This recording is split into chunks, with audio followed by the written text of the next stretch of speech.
Bonjour, je m'appelle Pascal Mathias, j'habite à Failly-aux-Loges. Je vais vous présenter mon jardin, la Grand Cour, non loin d'Orléans. Moi, quand j'étais jeune, j'ai passé beaucoup de temps dans les fermes et je tiens vraiment à que mes enfants n'avalent pas toutes ces cochonneries qu'on retrouve dans beaucoup de produits, de légumes. Et donc, je voulais que dans mon jardin, ça soit nickel. Donc en plus, quand on est arrivé dans le jardin, pas une seule fleur, tout était grillé.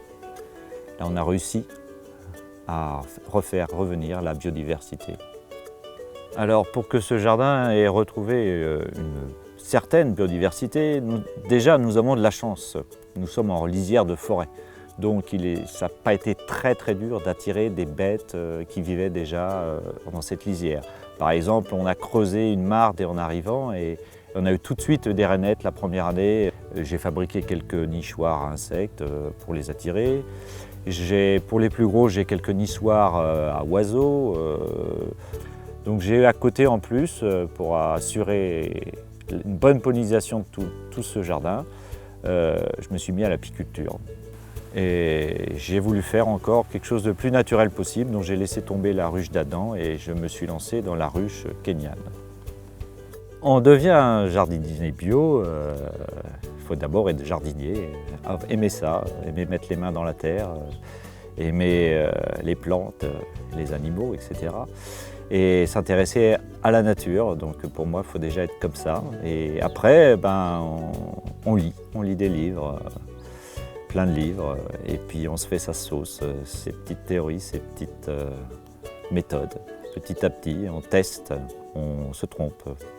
Et petit à petit, on arrive à faire quelque chose qui est vraiment adapté à son jardin. Ce jardin est composé de plusieurs jardins, une partie potager, une partie jardin d'agrément. On a voulu mélanger dans la partie jardin d'agrément un petit bout de potager avec un jardin en curé avec 4 planches de 3 x 3 mètres.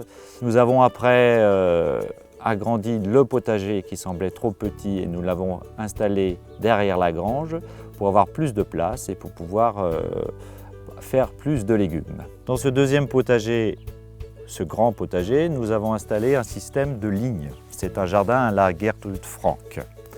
Donc elle préconisait de créer des lignes de différentes sortes. Donc il y a des lignes A pour les plantes à fort développement et qui restent longtemps au même endroit.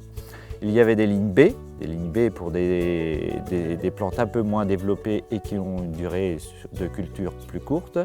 Et les petits C pour tout ce qui est petit en développement et qui peut se glisser entre deux lignes. J'intercale entre les cultures des engrais verts. Entre les plants principaux, j'essaye de mettre des plantes compagnes pour attirer certains insectes qui sont des auxiliaires du jardin. Je pense aux cirfes, aux abeilles bien sûr, aux coccinelles, etc. Donc par exemple, j'ai remarqué que mes févroles du début de saison sont attaqués en premier par les pucerons et c'est une vraie nurserie à pucerons. Et donc les coccinelles viennent très vite coloniser mes févroles. Après, c'est un bénéfice pour tout mon jardin, donc toutes les plantes qui vont suivre. J'ai bien sûr des problèmes un peu sur les poireaux, les carottes, quelques vers de poireaux. En général, comme les carottes sont plantées à côté d'oignons, ça limite en partie.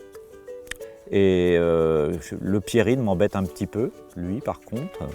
Mais bon, je le ramasse à la main, il n'y en a pas des grosses quantités. Voilà. Alors c'est un terrain très sableux, donc avec une couche d'humus très faible. On a essayé de ramener beaucoup d'humus par tous les apports de paille, de compost qu'on met tous les ans. Donc on passe un coup de grelinette, souvent à l'automne ou au début du printemps, ça dépend s'il y avait une culture avant. Et donc le reste du temps, c'est un coup de cultivateur, un coup de croc et hop, on enlève le paillage bien sûr et on passe à la culture suivante. Et on paille presque tout est presque paillé. Donc au début, bien sûr, le rang des haricots, on attend qu'il soit un peu costaud pour pouvoir le pailler. Et après on paille. Pour la gestion de l'eau, je récupère l'eau du puits, l'eau des fossés parfois, l'eau des gouttières et j'arrose mes rangs principaux, c'est-à-dire mes cultures que je veux vraiment qu'ils réussissent, qui ont vraiment besoin beaucoup d'eau, genre tomates, poivrons, etc. On est autonome sur plein de trucs. Ben, je suis très fier de mon jardin. Je suis parti de rien, j'ai tout fait avec mes petits bras. Tout le monde est content de manger mes légumes. Tout le monde est content d'avoir des belles roses au printemps, que ça soit fleuri. On attire le regard des passants et des marcheurs. On a souvent des randonneurs qui passent dans la rue, qui s'arrêtent. Et puis nous, on est super contents de manger nos bons légumes. Et moi, je suis vraiment bien dans mon jardin. Je passe des soirées entières à arroser, à biner, à faire rien des fois. Voilà.